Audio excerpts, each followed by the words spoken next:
नमस्कार दोस्तों, मैं हृदय मिश्रा आप सभी का स्वागत करता हूं। कैसे हैं आप सभी लोग? आई होप आप सभी लोग अच्छे होंगे और अपनी पढ़ाई को बहुत ही बेहतर ढंग से कर रहे होंगे। देखिए, जैसा कि आप सभी लोगों को पता होगा कि इस समय हम लोग यूबीपीसीएस क्रैश कोर्स पे काम कर रहे हैं, अर्थात हमारी क्लासेस यूबीपीसीएस क्रैश कोर्स को लेकर के चल रही हैं।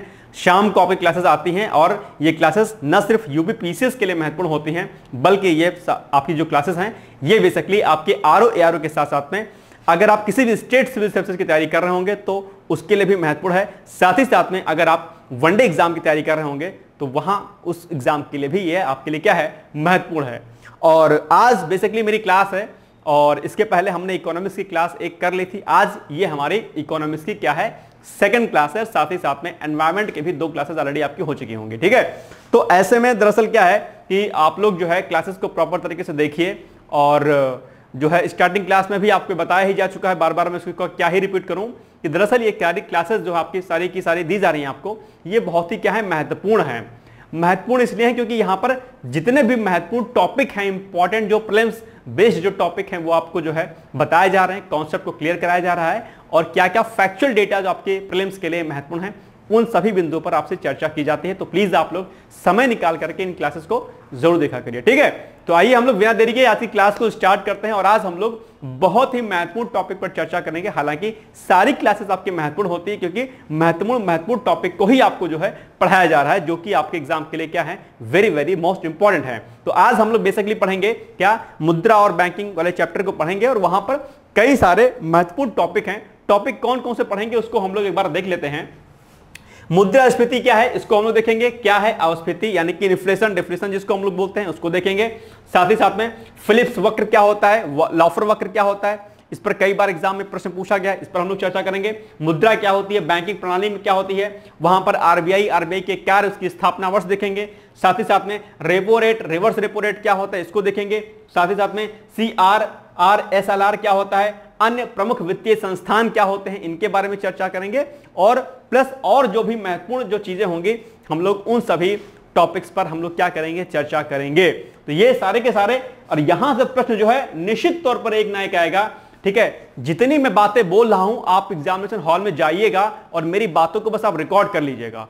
मैं जो कह रहा हूं कि आपसे इस लेक्चर से, इस टॉपिक से प्रश्न आएगा, भाई साहब आएगा ही आएगा, ये गारंटी मेरी है, ठीक है। क्योंकि इतना तो आपको एनालिसिस पीवाईक्यूज के बिहाफ पर हो जाती है। आपको क्या लगता है जो टॉपिक यहां पर दिए गए हैं क्या इससे प्रश्न नहीं आते हैं? निश्चित तौर पर एक प्रश्न, 2 प्रश्न यहां से आना ही आना है। 1.25 घंटे का लेक्चर अगर आप देख लोगे, ठीक है, तो आपके 2 प्रश्न पक्का है कि वो खो जाएंगे कंफर्म। लेकिन शिद्दत के साथ देखना पड़ेगा, जल्दबाजी नहीं करना पड़ेगा, तब काम होगा, अन्यथा नहीं होगा, ठीक है।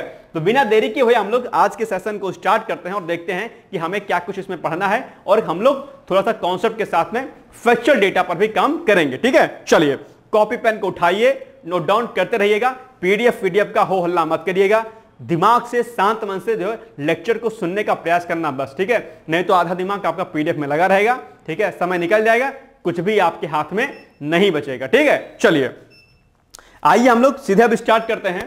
पहले हम लोग देखते हैं कि मुद्रास्फीति क्या होती है, व्हाट इज इन्फ्लेशन।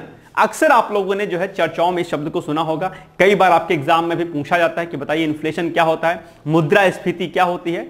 तो सीधे शब्दों में, सरल शब्दों में आपको दिए 3-4 जो डिफिनेशन, 5 डिफिनेशन जो होती हैं, हम उन पर आपसे चर्चा करेंगे। बहुत ज्यादा इकोनॉमिकल जो टर्मिनोलॉजीज होती है ना उसको हम इस्तेमाल नहीं करेंगे, आपको बस समझाना है, इसलिए हम बहुत आसान शब्दों में आपको समझाएंगे।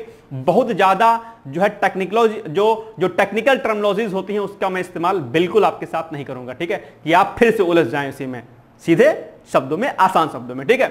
मुद्रास्फीति का मतलब होता है कि जो है महंगाई बढ़ गई है, मार्केट में क्या हो गई, महंगाई बढ़ गई है। फॉर एग्जाम्पल आप मार्केट जाते हो, ठीक, और मार्केट में जाते हो, एक कोई फल वाला है, ठीक है, आप मार्केट में जाते हो, आप यहां पर सामने खड़े हो, ठीक है भैया, बढ़िया से बाल बनाए हुए हो, बाल काले होते हैं, मैं भूल जाता हूं बार बार, ठीक है, बाल काले होते हैं, चलो भी बाल काले बनाओ, ठीक, बाल काले हो गए, अरे भाई साहब काले क्यों नहीं हो रहे हो तुम, ठीक है, चलो बाल काले हो गए आपके, बढ़िया से आप हो, ठीक। ये सामने साहब क्या है, आपके सब्जी का एक जो है शॉप है या कोई ठेला वाला है, आप इनके पास गए, फल खाने का मन है, आपने इनसे कहा कि भैया हमको क्या करो, हमको 1 दर्जन क्या करो, केला दे दो या आम दे दो, कोई भी फल, ठीक है, XYZ सेब मान लेते हैं कि आप एप्पल लेने गए, इनके पास एप्पल का सेब, मतलब एप्पल लेने गए, ठीक है, एप्पल। आप इसने कहा कि भैया ठीक है, आपने रेट पूछा, इसने कहा कि ये जो रेट है इसका क्या है, 50 रुपए में, कितना, 50 रुपए में सेब जो है कितना मिल रहा है, 1 केजी मिल रहा है। आपने कहा ठीक है भाई 1 किलो दे दो। आप खुशी खुशी गए, 1 किलो सेब मिल गया आपको 50 रुपए में, खुश हो गए यार, सस्ता है यार, बड़ा मजा आ गया, तो खूब खाऊंगा सेब खा के आप जो है बढ़िया हेल्दी हो गए, 50 रुपए में 1 किलो मिल गया, ठीक, कोई बात नहीं। अब बीच में क्या हुआ कि आप कहीं चले गए या बीच में आपको समय नहीं मिला, ठीक है, आप क्या काम करते हो, 15 दिन बाद या 20 दिन बाद फिर से आप इनके पास जाते हो, ठीक है, बढ़िया से सज करके, और इनसे कहते हो भैया हमको फिर से दे दो, 1 किलो सेब दे दो, इनसे कहते हो, तो कहते हैं ठीक। आप तो सोचते हो कि रेट तो यही होगा, 50 रुपए का होगा, तो शॉपकीपर कहता है कि नहीं भाई अब नहीं मिलेगा।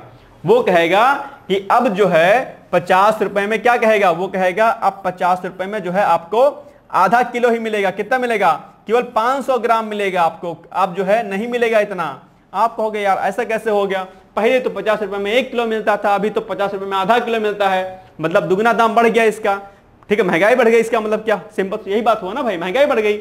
यानी कि आपकी जो आपकी परचेजिंग पावर थी, आपके मुद्रा की जो क्रय शक्ति थी, वो क्या हो गई, घट गई, डाउन हो गई, आपको सामान कम मिल रहा है, दैट मीन्स मार्केट में महंगाई हो गई, दैट्स कॉल्ड इन्फ्लेशन हो गया, मुद्रास्फीति हो गई है, उसी को क्या कहेंगे, अर्थात महंगाई का एक स्तर बढ़ जाना। पैसे तो हैं आपके पास, लेकिन उसकी जो आप सामान खरीद रहे हो वो आपको कम मात्रा में मिलेगा। पैसे हैं आपके पास, लेकिन क्या है, चीजें आप परचेज नहीं कर पाते हो, तो उसी को क्या कहेंगे, हम लोग बोलेंगे उसी को इन्फ्लेशन बोलते हैं। क्या बोलेंगे, इन्फ्लेशन बोलते हैं, ध्यान रखिएगा, ठीक है। अब इन्फ्लेशन से क्या कुछ फायदा होता है, ये सब हम लोग जो फिलिप्स वक्र पढ़ेंगे तब हम लोग वहां पर देखेंगे क्या कुछ हमें इसमें देखना रहेगा, ठीक है। चलिए, ये बात समझ में आ गई, इन्फ्लेशन समझ में आ गया। अब इसी का ठीक विपरीत क्या होता है, इसी का ठीक विपरीत होता है आपका, इसी का जस्ट अपोजिट, जिसको हम लोग क्या बोलेंगे, इसको हम लोग बोलेंगे, अब पहले इसकी परिभाषा देख लो थोड़ा सा टेक्निकली। तो परिभाषा इसकी क्या बनेगी कि एक निश्चित अवधि में वस्तुओं और सेवाओं का, जो भी सर्विसेज होती हैं, कोई भी प्रोडक्ट होगा, कोई भी सर्विसेज होंगी, के कीमत स्तर में होने वाली निरंतर वृद्धि की दर मुद्रास्फीति कहलाती है। कोई भी सर्विस महंगी हो गई, जो आप सर्विस दे रहे हो मार्केट से, वो सर्विस महंगी हो गई, या किसी प्रोडक्ट का प्राइस जो है क्या हुआ, हाई हो गया, अर्थात आपकी मुद्रा की वैल्यू क्या हो गई, कम हो गई, ठीक है। पहले 50 रुपए में आपको एक जो है किलो सेब मिल जाता था, अब 50 रुपए में नहीं मिलता है, आधा किलो ही मिलता है, अर्थात उसकी परचेजिंग पावर डाउन हो गई, दैट मींस महंगाई बढ़ गई, तो उसी को इन्फ्लेशन बोलेंगे। या कोई सर्विस आप ले रहे थे, उस सर्विस का कॉस्ट बढ़ गया, तो उसको भी क्या कहेंगे, मुद्रास्फीति बोलेंगे, अर्थात उसको हम लोग क्या बोलेंगे, इन्फ्लेशन बोलेंगे। इतनी सी बात है, इसके अलावा ज्यादा दिमाग आपको नहीं लगाना है, ठीक है। चलो आगे बढ़ते हैं हम लोग। अब हम लोग देखते हैं कि क्या है अपस्फीति, अर्थात व्हाट इज डिफ्लेशन, ठीक है। ये बेसिकली क्या है, ये आपका जो मुद्रास्फीति है, इन्फ्लेशन जो है, इसी का क्या होगा, इसी का जस्ट अपोजिट होगा। इसमें क्या होगा, ज्यादा दिमाग यहां पर भी आपको नहीं लगाना है। जैसे कि आपका जो मुद्रास्फीति थी उसमें क्या थी, महंगाई बढ़ रही थी, इसमें क्या होगा, इसमें मंदी की प्रोसेस होगी, अर्थात मंदी आ जाएगी। तो इसको हम लोग क्या कहेंगे, इसको हम लोग डिफिनेशन से थोड़ा समझते हैं कि एक निश्चित अवधि में वस्तुओं और सेवाओं की कीमत स्तर में होने वाली निरंतर क्या होगी है, कमी हो रही है। देखो डिफ्लेशन हो रहा है, धीरे धीरे क्या हो रही, चीजें डाउन हो रही हैं, ठीक है। तो निरंतर कमी की दर क्या होगी, मुद्रा अपस्फीति कहलाती है, अर्थात उसे क्या बोलेंगे, उसे बोलेंगे हम लोग डिफ्लेशन, अर्थात अपस्फीति, मुद्रा की अपस्फीति हो रही है, अर्थात मंदी आ रही है, ठीक है। तो आपको दोनों कॉन्सेप्ट को समझना है। पहले हमने आपको समझाया कि मुद्रास्फीति क्या होती है, इन्फ्लेशन क्या होता है, जहां पर महंगाई बढ़ जाती है, आपकी जो क्रय शक्ति होती है डाउन हो जाती है, ठीक है। जो आपकी क्षमता पैसे की होती है वो क्या होती है, कम हो जाती है एक तरीके से। जबकि यहां पर क्या होता है, यहां पर बेसिकली जो है क्या होता है, मंदी का जो है स्तर आ जाता है। तो इसे हम लोग क्या बोलेंगे, इसे बोलेंगे हम लोग डिफ्लेशन बोलेंगे, ठीक है। चलिए, पैसा क्या हो जाता है मार्केट में, कम हो जाता है, ठीक। देखो क्या हो रहा है, यहां पर पैसा ज्यादा था, जैसे ऐसे क्या होगा, डिफ्लेशन होगा, वैसे वैसे पैसा क्या हो, धीरे धीरे कम होता जा रहा है। देख पा रहे हो ना इमेज के माध्यम से, क्या डिफ्लेशन हो रहा है, यानी कि पैसा पहले इतना ज्यादा था, फिर थोड़ा कम हुआ, कम कम कम करके बहुत कम हो गया। दैट मीन्स क्या बोलेंगे इसको, ये डिफ्लेशन हो रहा है, अर्थात मंदी आ रही है, मार्केट में पैसा नहीं है। ठीक है, इसके लिए फिर आरबीआई जो है अलग अलग तरीके से अपनी दरों में कटौती करता रहता है, आप लोग को पता होगा। ठीक है, इसी के लिए क्या करता है आरबीआई, बैंक दरों में क्या करता है, कटौती, यानी कि प्लस माइनस उसी में करता रहता है। ठीक है, चलो, यानी कि बाजार में जो तरलता होती है वो क्या हो जाएगी, कम हो जाएगी, अगर जो रेट क्या होगी, बढ़ा देगी अगर आरबीआई तो। ठीक है, उसके माध्यम से चीजें क्या होती हैं, शॉर्ट आउट होते चलती हैं। चलिए आगे बढ़ते हैं हम लोग। अब हम लोग देखते हैं कि जो मुद्रास्फीति होती है, जो इन्फ्लेशन होता है बेसिकली, आखिर इसके प्रमुख कारणों में क्या क्या है। ठीक है, मुद्रास्फीति के कारण क्या है, आखिर क्यों महंगाई बढ़ती है, क्या बेसिकली इसका रीजन है। अगर आप इसके कारणों की तलाश करेंगे तो ये जो पॉइंट्स यहां पर लिखे हैं, इनको आप चाहें तो अपने मुख्य परीक्षा में भी लिख सकते हैं, क्योंकि कई बार जो इन्फ्लेशन का क्या कारण होता है, ठीक है, ये आपके एग्जाम में मुख्य परीक्षा में पूछा जाता है, तो आपको क्या करना है, ध्यान देना है इस पर। तो अगर पहला कारण देखें तो ब्लैक मनी एक सबसे बड़ा कारण है इन्फ्लेशन का, मुद्रास्फीति का, और ब्लैक मनी के ऊपर सरकार लगातार काम करती रहती है। ठीक है, इस पर पॉलिटिक्स भी कभी कभी होती रहती है, अक्सर होती ही रहती है, लेकिन इसके बावजूद भी ये क्या हो रहा है, जो ब्लैक मनी का जो कॉन्सेप्ट है वो आजकल क्या हो रहा है, खत्म नहीं हो पा रहा है। ठीक है, तो ये एक बड़ा कारण है। जनसंख्या वृद्धि, पॉपुलेशन जो ग्रोथ हो रही है, ये भी प्रमुख कारणों में है, किसके, इन्फ्लेशन के प्रमुख कारणों में माना जाता है। इसके अलावा तीसरा कारण क्या है, सार्वजनिक व्यय में वृद्धि हो गया, शहरीकरण का जो है, जो अर्बनाइजेशन हो रहा है बहुत ज्यादा, अर्बनाइजेशन भी एक बड़ा कारण है, किसके लिए, इन्फ्लेशन के लिए जिम्मेदार कारकों में से एक माना जाता है।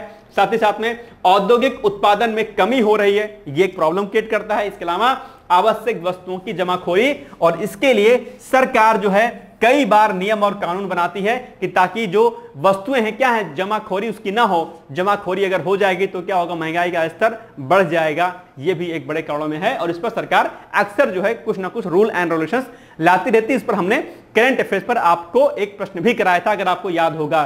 ठीक है, तो ये कुछ क्या है, कारण है, किसके, इन्फ्लेशन के कारण है। इसके आगे बढ़ते हैं हम लोग। नेक्स्ट है फिलिप्स वक्र, ये आपके एग्जाम के लिए क्या है, बहुत इंपॉर्टेंट है।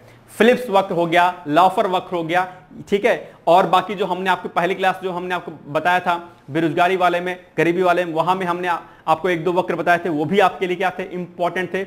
लॉरेंज वक्र आपको याद होगा।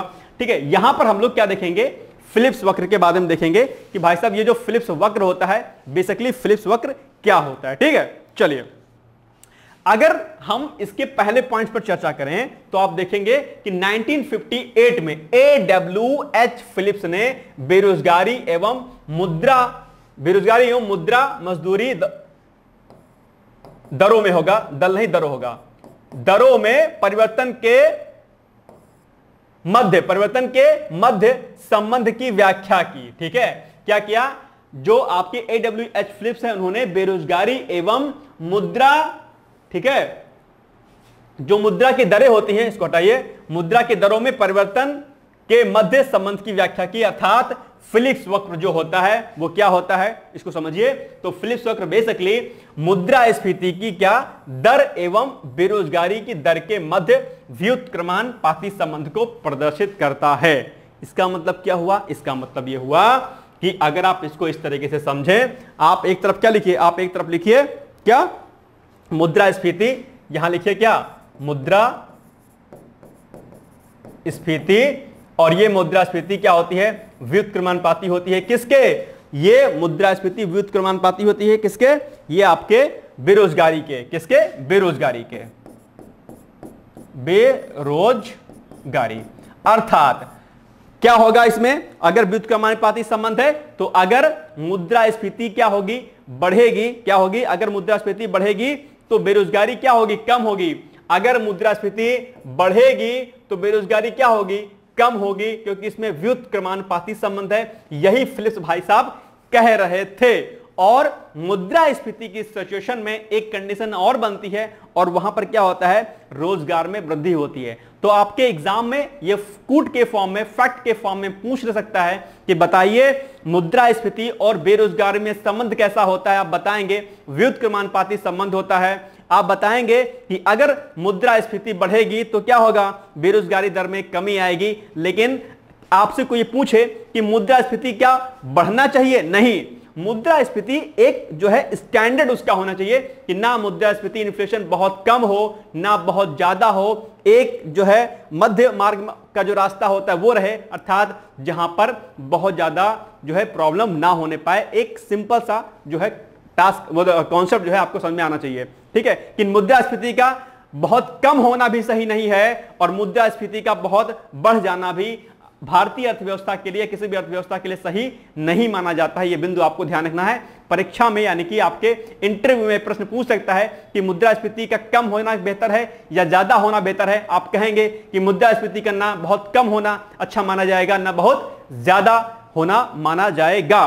तो जैसा कि आप लोग यहां पर देख पा रहे होंगे कि जैसे जैसे इन्फ्लेशन रेट बढ़ेगा, अनएम्प्लॉयमेंट का जो रेट होगा, बेरोजगारी का दर जो होगा क्या होगा, वो माइनस होता चला जाएगा। ग्राफ के माध्यम से आप यहां पर इस चीज को समझ पा रहे होंगे जो फिलिप्स ने वक्र बताया, ठीक है। इन्फ्लेशन अगर डाउन होगा तो क्या होगा, फिर जो है बेरोजगारी दर क्या हो जाएगी, बढ़ जाएगी। तो इस तरीके से आप इस बिंदु को जो है समझ सकते हैं। अर्थात क्या होगा कि जैसे जैसे मुद्रास्फीति बढ़ेगी, ठीक उसी प्रकार से क्या होगा, बेरोजगारी दर में क्या होगी, कमी आएगी। याद रखिएगा, ठीक है। मुद्रास्फीति बढ़ रही है, बेरोजगारी कम होगी, और बेरोजगारी अगर कम होगी तो साथ ही साथ में क्या होगा, रोजगार का सृजन भी होगा। क्या होगा, रोजगार का सृजन होगा। सिंपल सी बात है। अर्थात रोजगार के सृजन से क्या होगा, बेरोजगारी जो है दूर होगी, ठीक है। चलिए, यानी कि बेरोजगारी में कमी आएगी। तो यहां पर क्या लिखा है कि फिलिप्स वक्र मुद्रास्फीति की दर एवं बेरोजगारी दर के मध्य व्युत्क्रम संबंध को प्रदर्शित करता है। फिर इसके अलावा क्या होगा, इसके अलावा जो हमने आपको पॉइंट बताया कि मुद्रास्फीति ज्यादा है तो बेरोजगारी क्या होगी, कम होगी, जबकि वहीं दूसरी ओर यदि मुद्रास्फीति क्या है, कम है, तो बेरोजगारी क्या होगी, ज्यादा होगी। जो कि आप यहां से क्या कर पा रहे हैं, देख पा रहे होंगे इस फिगर के, अर्थात इस इमेज के माध्यम से, ठीक है। क्या कोई समस्या आपको यहां पर आई फिलिप्स वक्र में, शायद नहीं आई होगी। अब एक वक्र इसी में और आता है भाई साहब, वो क्या होता है, आइए इसको भी समझ लेते हैं हम लोग थोड़ा सा। देखो, एक होता है लॉफर वक्र। क्या होता है, एक होता है लॉफर वक्र, इसको भी समझ लीजिए थोड़ा सा। लॉफर वक्र ये क्या होता है, ये बेसिकली आपका किसमें संबंध होता है। अगर आपसे कोई कहे कि लॉफर वक्र का संबंध किससे है, तो आप कहेंगे लॉफर वक्र का संबंध राजस्व और करों की दर में होता है। किसमें, राजस्व और करों की दर में। लॉफर वक्र का संबंध किससे है, राजस्व और किसमें संबंध है, ये करों में संबंध है, करों की दर।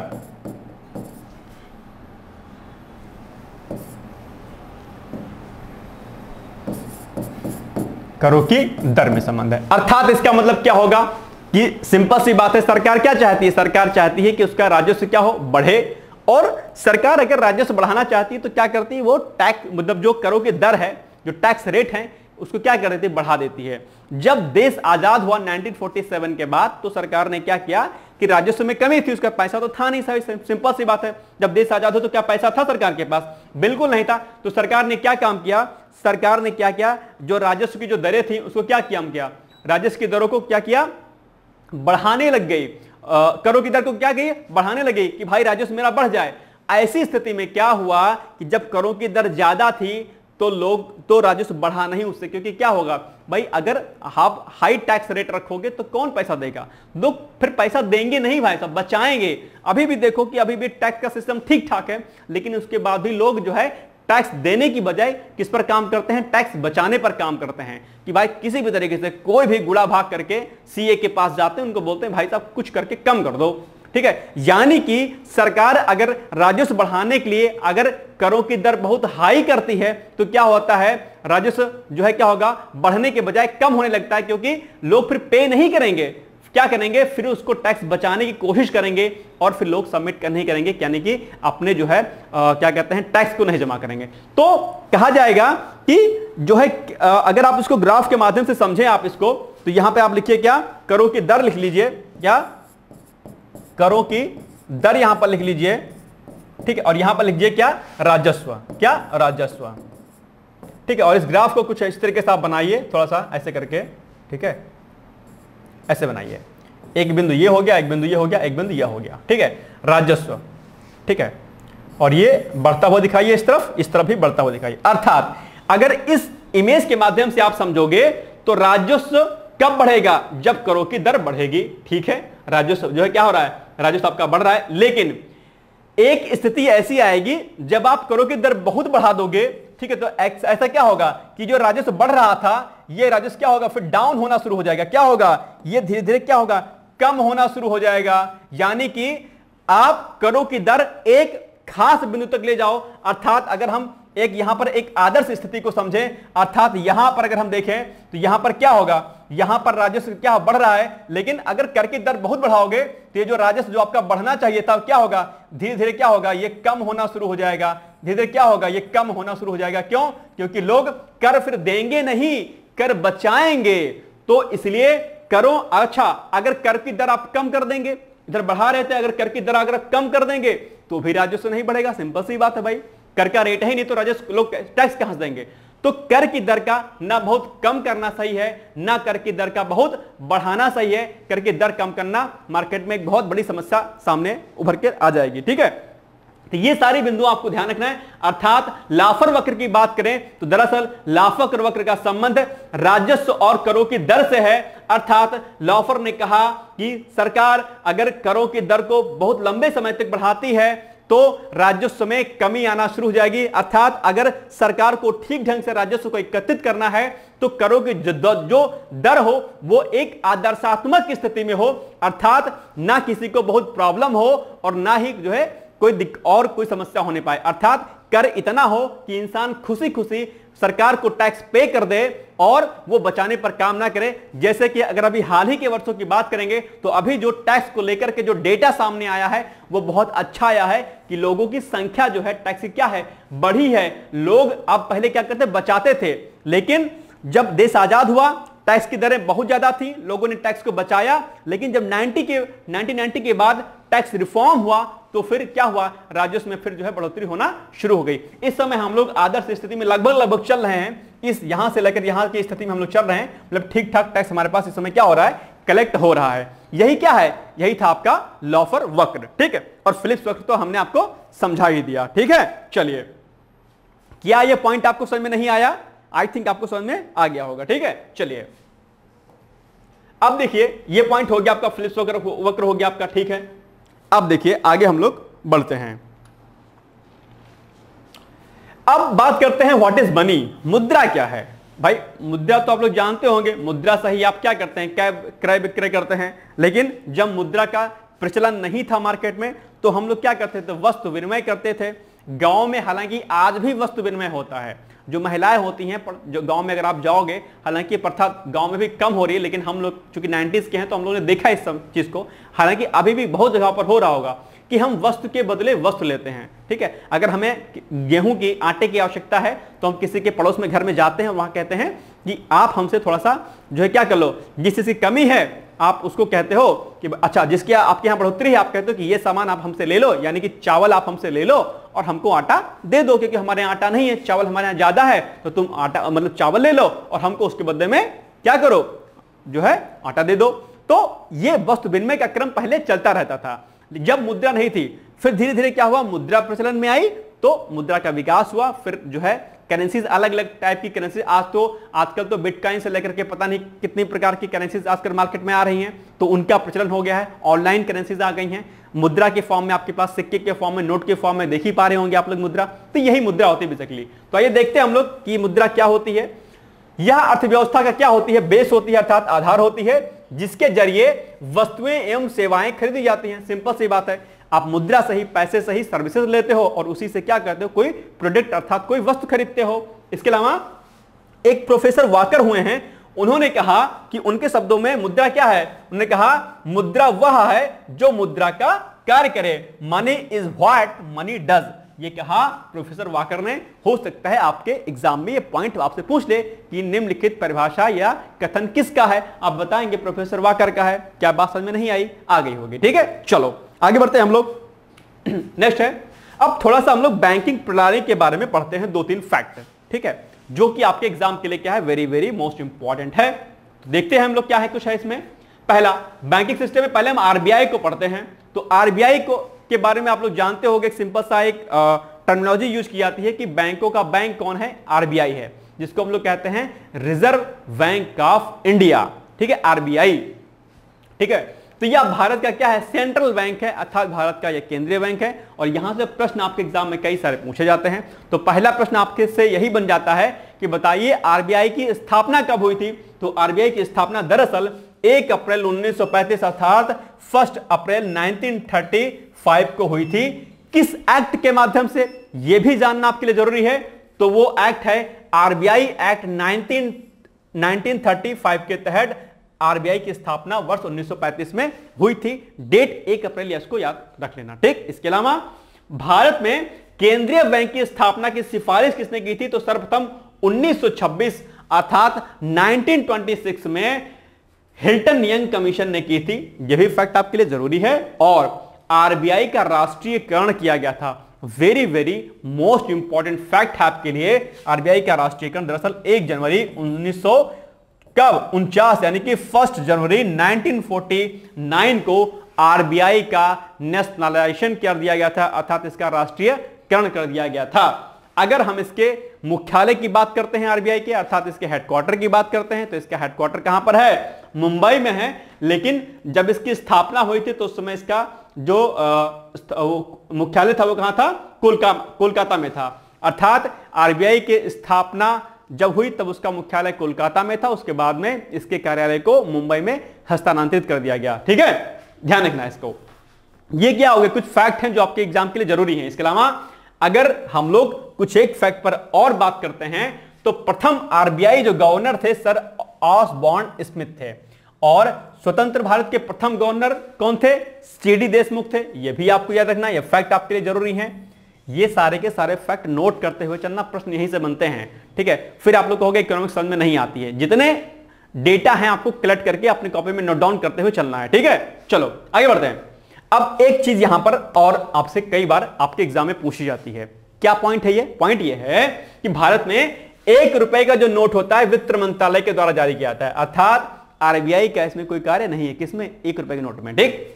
तो 1 रुपए के जो नोट होते हैं वित्त मंत्रालय द्वारा जारी किया जाता है। और 1 जो रुपया होता है उसके नोट पर वित्त सचिव के साइन होते हैं, किसके, आरबीआई गवर्नर का साइन नहीं होगा। किस पर, 1 रुपए पर। 1 रुपए पर क्योंकि 1 रुपया वित्त मंत्रालय द्वारा जारी किया जाता है, इसलिए 1 रुपए के नोट पर वित्त सचिव का क्या होगा, हस्ताक्षर अर्थात साइन होगा। बाकी जो इससे ऊपर के पैसे आप देखते होंगे वहां पर जो है किसके साइन होंगे, आरबीआई गवर्नर के होंगे, ठीक। तो वही पॉइंट फिर यहां लिखा है, अर्थात 1 रुपए से ऊपर के नोट एवं सिक्के जो भी होंगे भारतीय रिजर्व बैंक द्वारा जारी किए जाते हैं, अर्थात जिसके ऊपर भारतीय रिजर्व बैंक के गवर्नर के हस्ताक्षर होते हैं। तो ऐसा फैक्ट भी आपसे एग्जाम में पूछ सकता है कि 1 रुपए के नोट पर किसके हस्ताक्षर होते हैं, या 10 रुपए, 20 रुपए या 500 रुपए के नोट पर किसके हस्ताक्षर होते हैं। तो ये भी पॉइंट आपको पता होना चाहिए, ठीक है। चलिए आगे बढ़ते हैं हम लोग। अब देखिए आरबीआई के कार्य, अगर हम बोले कि फंक्शन ऑफ आरबीआई, अर्थात आरबीआई के क्या कुछ कार्य हैं, तो आरबीआई के कार्यों की अगर हम बात करते हैं तो आरबीआई का कार्य है मौद्रिक नीति का क्या, संचालन करना। एक दूसरा साख नियंत्रण करना। भाई मौद्रिक नीति का संचालन करना क्या है, आरबीआई का प्रमुख फंक्शन है।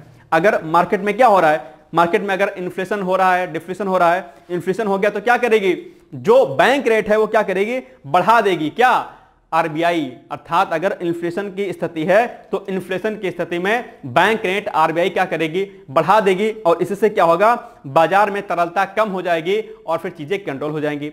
डिफ्लेशन में भी सेम यही होगा, अर्थात उस समय रेट को क्या करेगी, बैंक दर को घटा देगी। कौन, आरबीआई घटा देगी। अब कहेंगे सर ये बैंक दर क्या होती है, ये भी आपके लिए क्या है, जानना जरूरी है।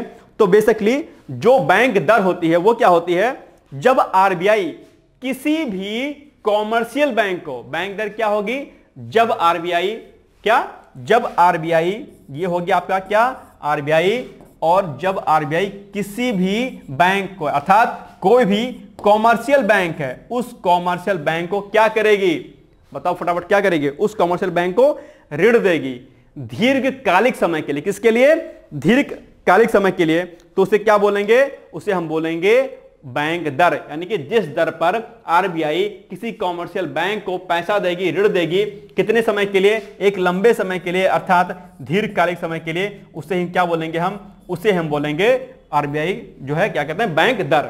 ठीक है, यह बात समझ में आ गई। अब देखो तो ये सब चीजें आपको समझ में होती हैं, यानी कि अगर डिफ्लेशन होगा तो उसको कंट्रोल करने के लिए क्या करेगी, जो आरबीआई होगी वो अपनी बैंक दर को क्या करेगी, घटा देगी। और इन्फ्लेशन की स्थिति में क्या करेगी, इन्फ्लेशन की स्थिति में रेट को अपने क्या करेगी, बढ़ा देगी। ठीक, तो ताकि मार्केट में तरलता प्लस माइनस होता रहे। ठीक है, ध्यान रखिएगा। चलिए आगे बढ़ते हैं हम लोग। ये पॉइंट हो गया आपका। हाँ, इसके अलावा साख नियंत्रण हो गया। फिर विदेशी विनिमय दर का नियमन करना भी आरबीआई के फंक्शन में आता है। इसके अलावा सरकार के बैंकर एजेंट सलाहकार की भूमिका में भी जो है ये आरबीआई रहता है, और बैंकों के बैंक के रूप में भी काम करता है कौन। ठीक है, ध्यान रखिएगा। जब हम अभी सीआरआर और एसएलआर पढ़ेंगे तो आपको ये पॉइंट गला समझ में आएगा। ठीक है, तो ये कुछ क्या है, आरबीआई के फंक्शन है, आरबीआई की स्थापना वर्ष होगी, और बाकी चीजें आपके सामने यहां पर हमने आपको बता दी हैं। सारे के सारे फैक्ट क्या है आपके लिए महत्वपूर्ण है। चलिए आगे बढ़ते हैं हम लोग।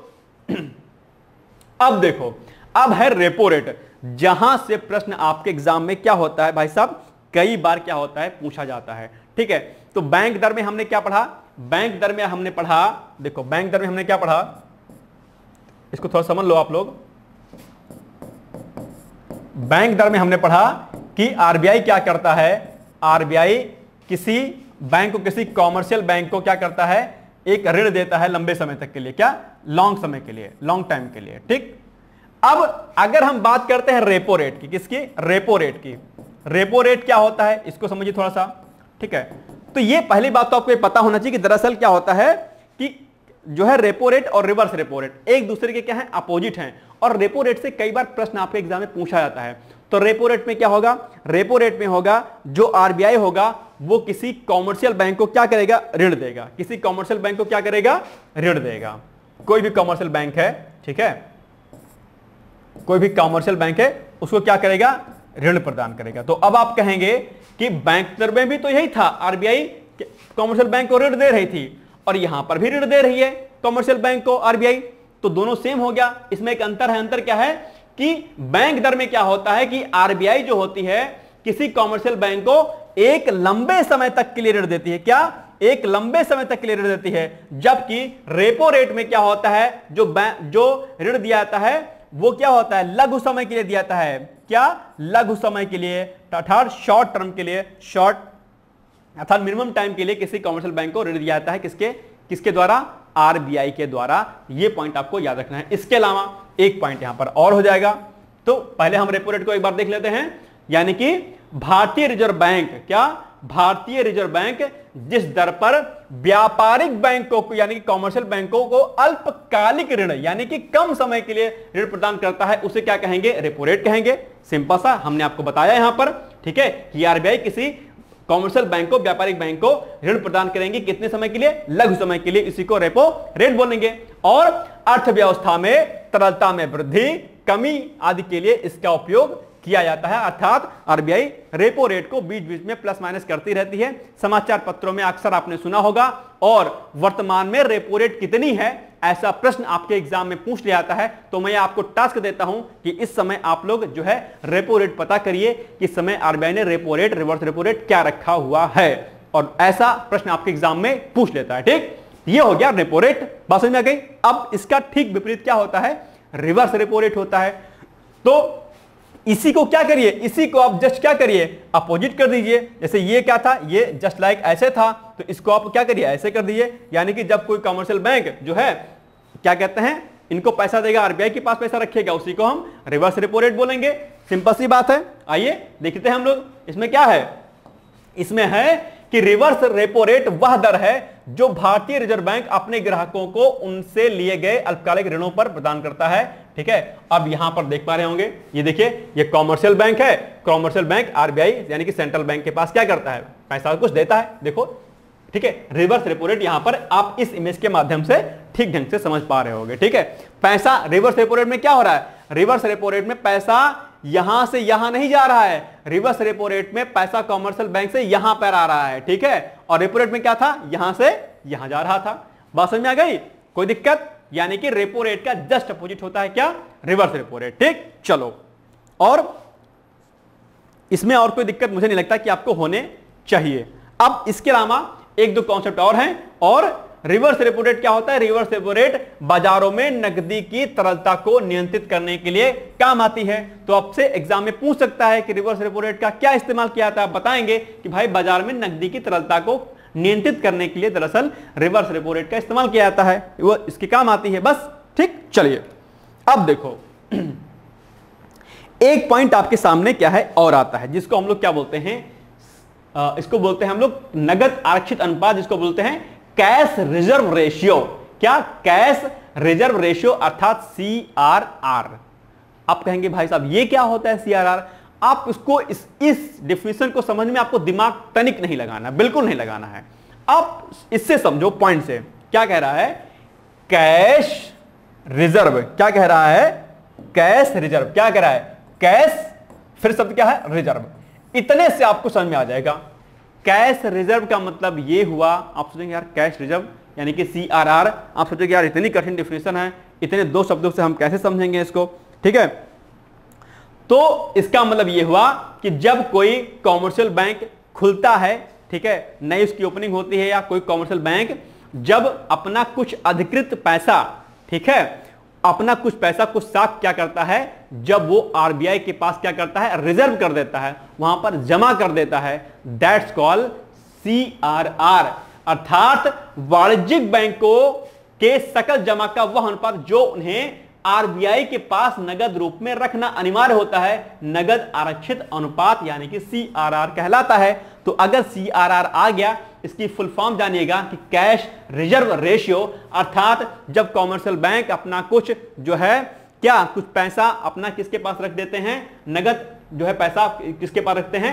RBI के पास रख देते हैं, उसी को हम CRR कहते हैं और कुछ नहीं। अर्थात जब कोई नया कॉमर्शियल बैंक क्या करता है, खुलता है, तो नकदी की कुछ अधिकृत राशि को RBI के पास क्या करता है? जमा कर देता है, उसे हम क्या बोलेंगे? CRR बोलेंगे। और इसमें कोई रॉकेट साइंस नहीं है। क्या ये पॉइंट आपको समझ में नहीं आया?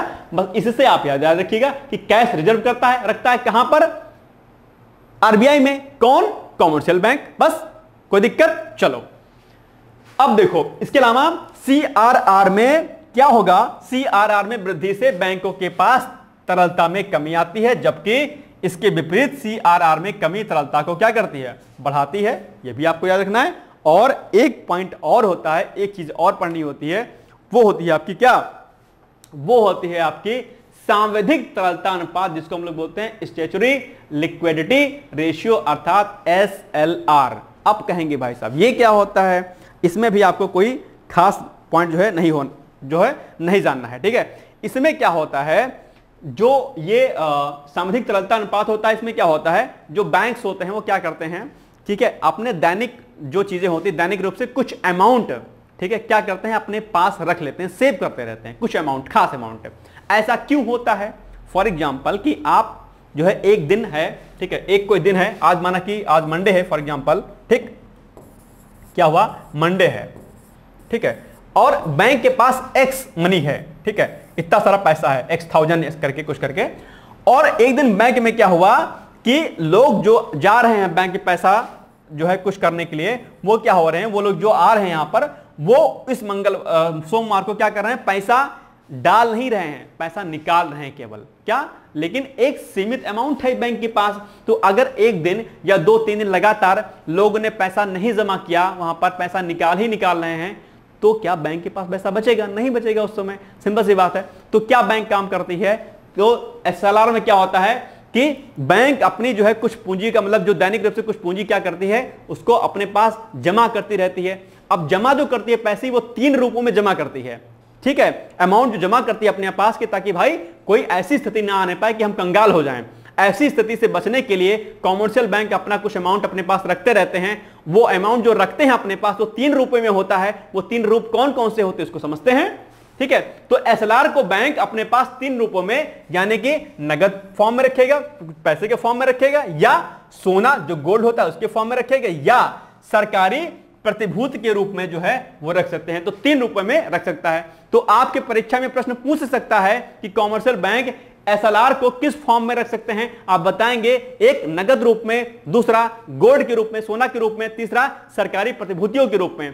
क्या यह पॉइंट आपको समझ में नहीं आया? और SLR में क्या होता है? SLR में जो बैंक होते हैं वो दैनिक रूप से अपने कुछ जो है, जो आपके पास पैसा होता है उनका कुछ हिस्सा जो है, कुछ शॉर्ट जो है, थोड़ा सा पैसा अपने पास क्या करती हैं, जमा कर लेती हैं, कंजर्व कर लेती हैं। दैट्स कॉल्ड SLR, अर्थात स्टेचुरी लिक्विडिटी रेशियो, जिसको SLR बोलते हैं। क्या ये पॉइंट आपको समझ में नहीं आया? आप कहेंगे जी आ गया। अगर कह रहोगे नहीं आया तो दिमाग पे जोर लगाओ, दोबारा से फिर समझो, आ जाएगा। ठीक, चलो अब देखिए यहां पर क्या लिखा हुआ है। तो बैंकों की सकल जमा का क्या, बैंकों की सकल जमा का वह अनुपात जिसे बैंकों को अपने पास रखना पड़ता है, सामूहिक तरलता अनुपात अर्थात SLR कहलाता है। सिंपल सी बात है, जो हमने आपको समझाई वही यहां पे लिखा हुआ है। यहां पे थोड़ा सा टेक्निकल फॉर्म में लिखा है, इकोनॉमिकल फॉर्म में लिखा है, हमने आपको देसी अंदाज में समझा दिया।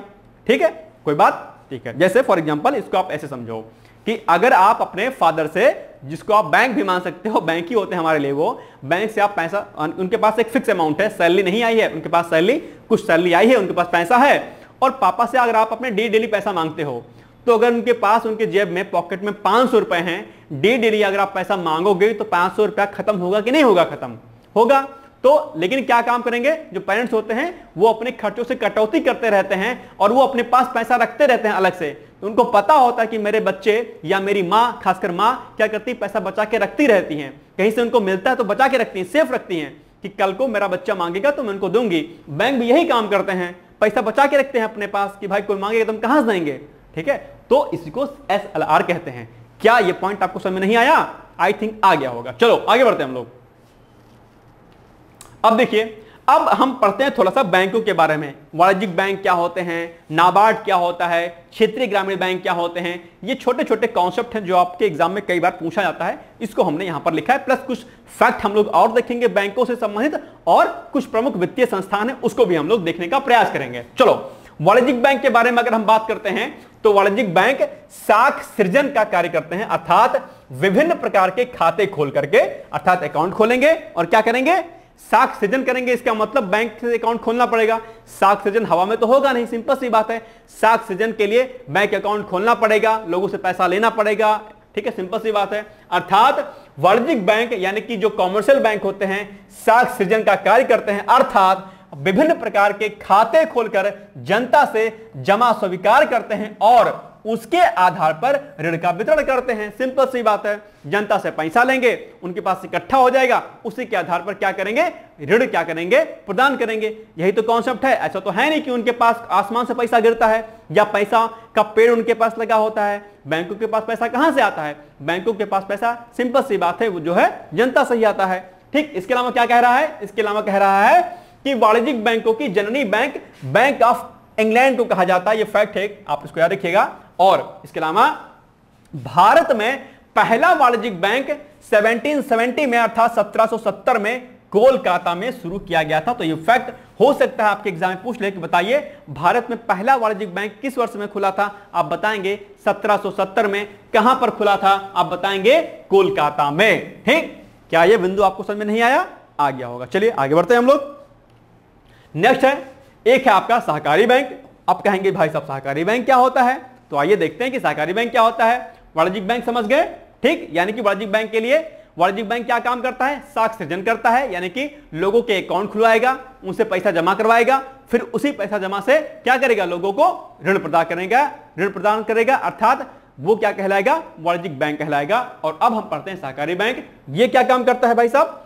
ये जो है सहकारी समितियों के द्वारा संचालित किए जाने वाले बैंकों को सहकारी बैंक कहते हैं। और यह बैंक जिस राज्य में स्थापित होते हैं उस राज्य के नियमों के द्वारा संचालित होते हैं। कोई एक्स नाम का अगर सहकारी बैंक आपके उत्तर प्रदेश में खुल रहा है तो ये किनके नियमों के आधार पर चलेगा?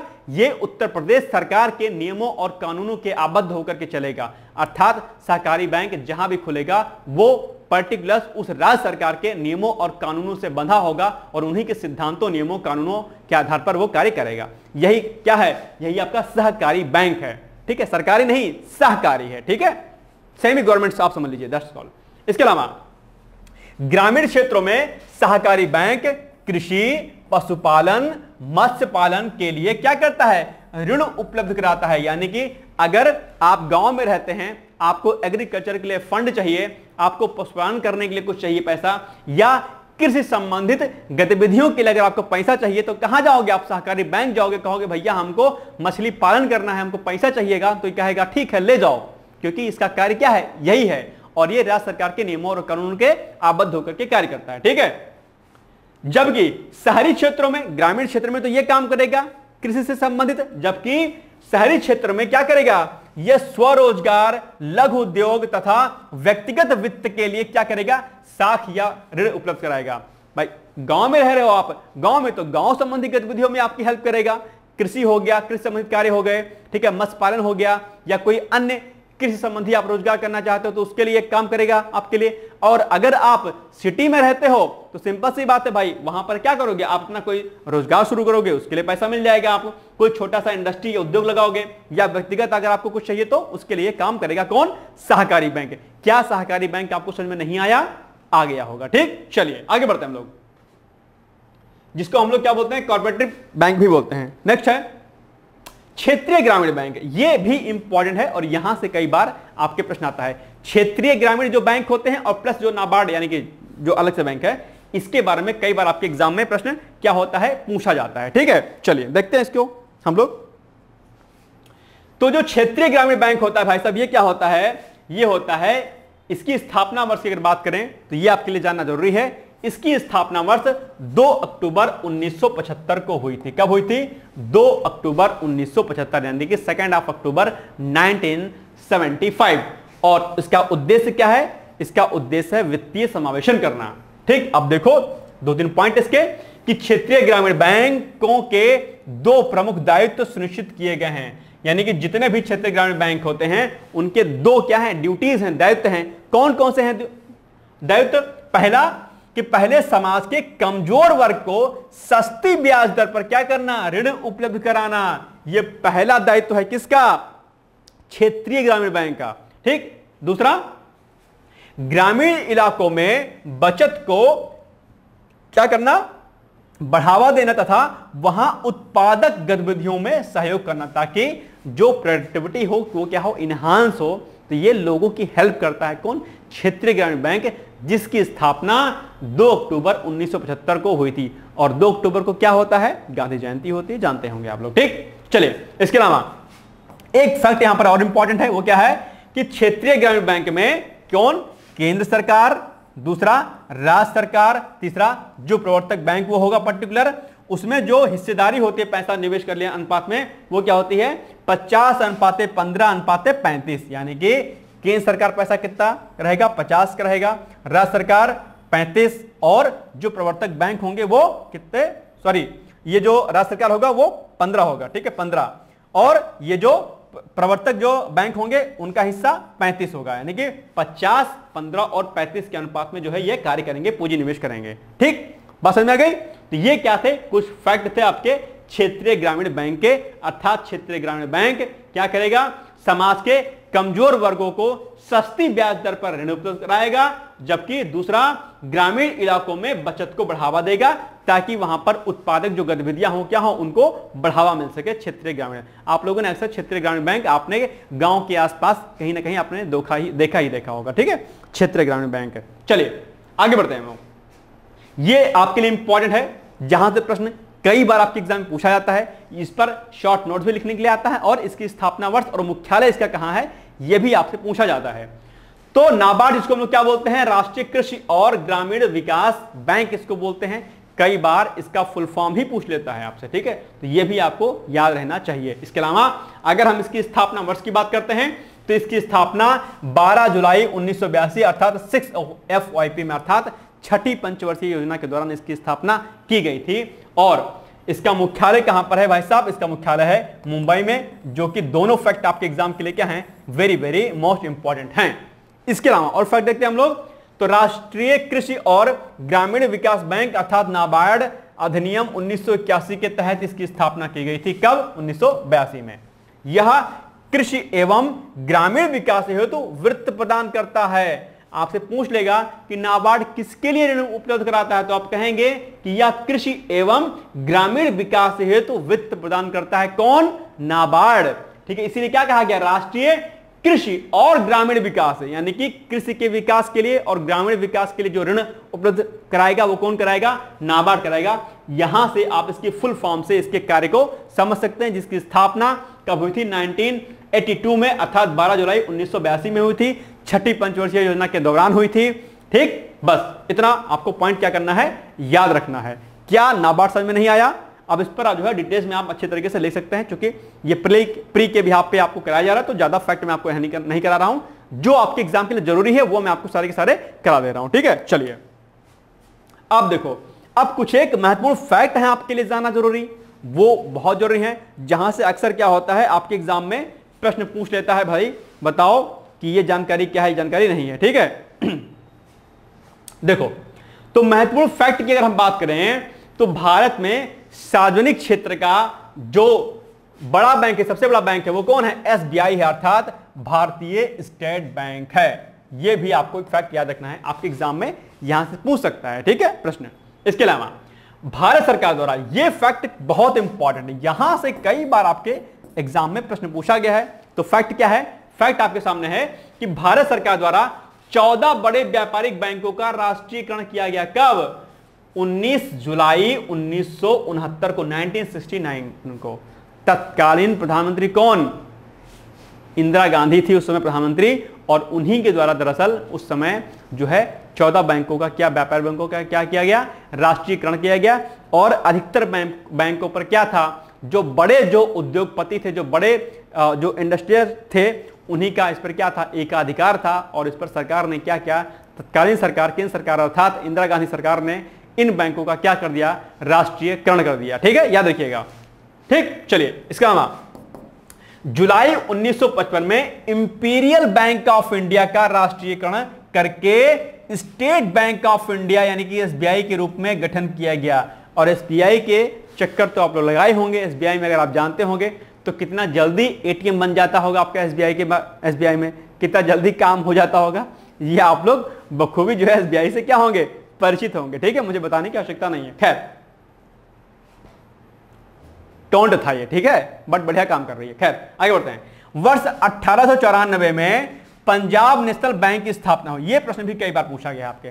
पंजाब नेशनल बैंक, और पंजाब नेशनल बैंक की स्थापना दरअसल लाला लाजपत राय ने की थी। और लाला लाजपत राय गरम दल के नेताओं में से एक माने जाते थे। और भाई साहब खास बात बता दूं कि लाला लाजपत राय डीएवी के पढ़े हुए स्टूडेंट थे, और इसकी स्थापना दरअसल लाहौर में की गई थी। और ये आर्य समाज के अनुयायी थे, अर्थात स्वामी दयानंद सरस्वती के अनुयायी थे।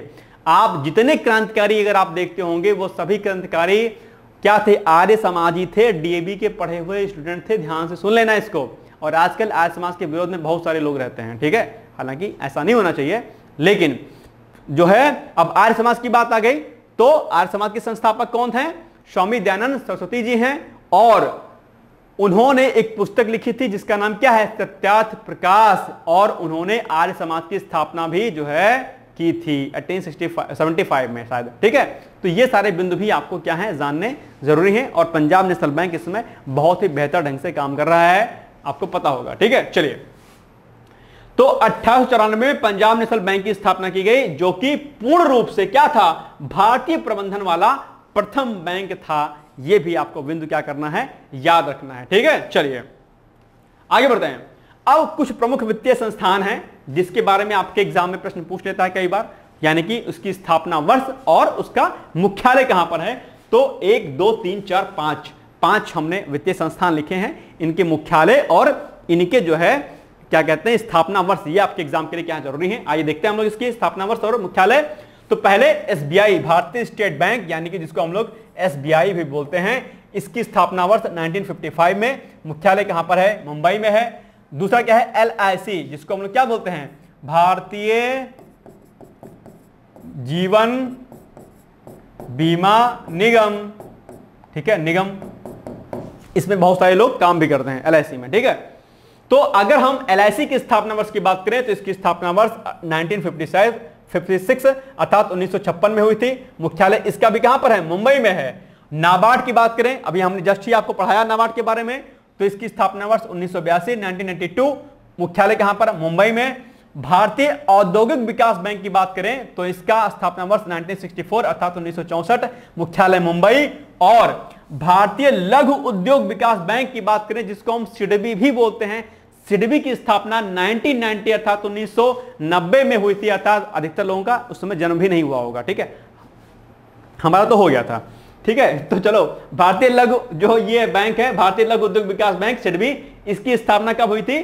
1990 में। और इसका मुख्यालय कहां पर है? लखनऊ में है। और लखनऊ में और क्या है? जिस एग्जाम की आप तैयारी कर रहे हैं उसका मुख्यालय अर्थात आपका सचिवालय जो है कहां पर है? वो भी आपके मुख्यालय जो है आपके लखनऊ के हजरतगंज में पड़ता है, अर्थात जो है सचिवालय कहां पर है? आपके लखनऊ में है।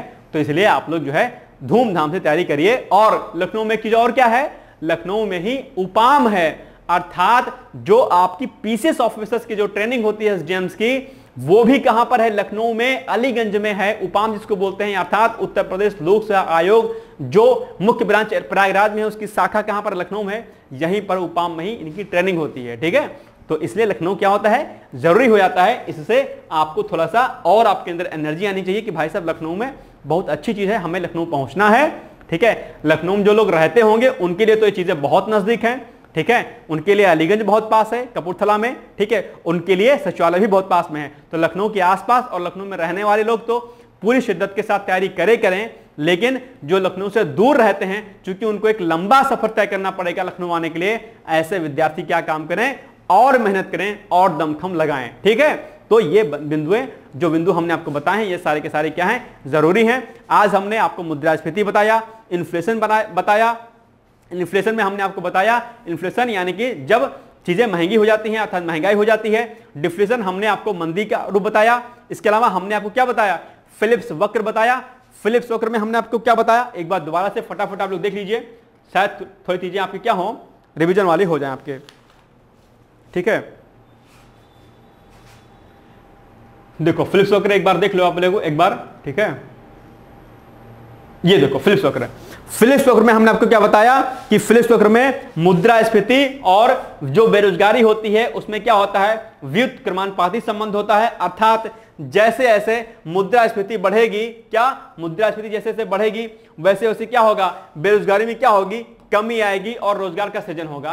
ये हमने बताया। इसके अलावा हमने इसी के साथ में आपको लॉफर वक्र बताया। हमने आपसे कहा था कि जो लॉफर वक्र होता है वो क्या होता है? लॉफर वक्र में राजस्व और करों के मध्य में संबंध को बताया जाता है, अर्थात जैसे जैसे हम करों की दर बढ़ाते जाते हैं राजस्व में क्या होती? बढ़ोतरी होती जाती है। लेकिन एक ऐसा समय आता है जब क्या होता है? जब वहां पर जो है चीजें बहुत ज्यादा दिक्कत करती हैं, अर्थात वहां पर फिर जो है राजस्व नहीं बढ़ता है। एक आदर्श स्थिति हमने आपको बताई लॉफर वक्र में कि एक ऐसा रेट कर का होना चाहिए, टैक्स रेट ऐसा होना चाहिए कि ना करदाता को ना वो बचाए कर को, ना ऐसा हो कि उसको बहुत ज्यादा खलने लगे या बहुत ज्यादा पैसा उसके पास इकट्ठा होने लगे। अर्थात करों की जो दर हो वो एक आदर्शात्मक स्थिति पर होनी चाहिए, ना कर की दर बहुत कम होनी चाहिए कि लोगों के पास पैसा ज्यादा हो जाए, और ना कर की दर इतनी होनी चाहिए कि एक समय के बाद इंसान कर को बचाने की कोशिश करे बजाय टैक्स को पे करने के, ठीक है। ये हो गया आपका जो है क्या? लॉफर वक्र। और बाकी चीजें हमने आपको ऑलरेडी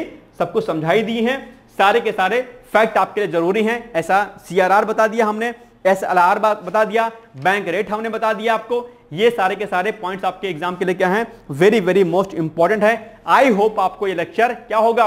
पसंद आया होगा। अगर पसंद आया हो तो प्लीज वीडियो को ज्यादा ज्यादा शेयर कर दीजिएगा और कमेंट करके मुझे इसका आंसर भी आप लोग बताइएगा।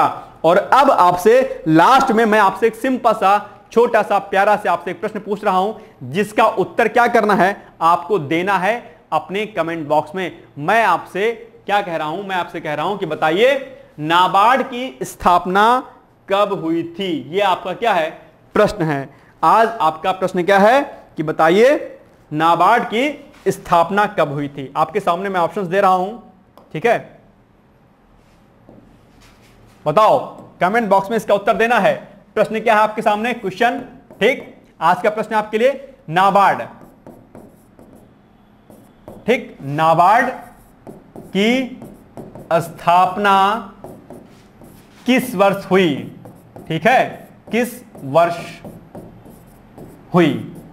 आपके सामने ऑप्शंस है। ऑप्शन नंबर ए 19 सॉरी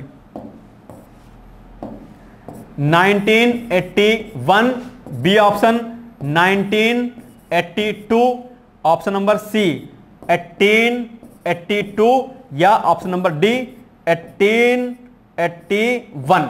बताइए नाबार्ड की स्थापना कब हुई थी? 1981 में, 1982 में, 1882 में या फिर 1881 में। 4 ऑप्शन दिए गए हैं। मुझे पूरी उम्मीद है कि इसका उत्तर आप लोग जरूर देंगे। और नाबार्ड की स्थापना कब हुई थी? आज ही के लेक्चर में मैंने 2 बार आपको समझाया है, ठीक है, 2 बार बताया है। तो इसका उत्तर आप लोग प्लीज दीजिएगा।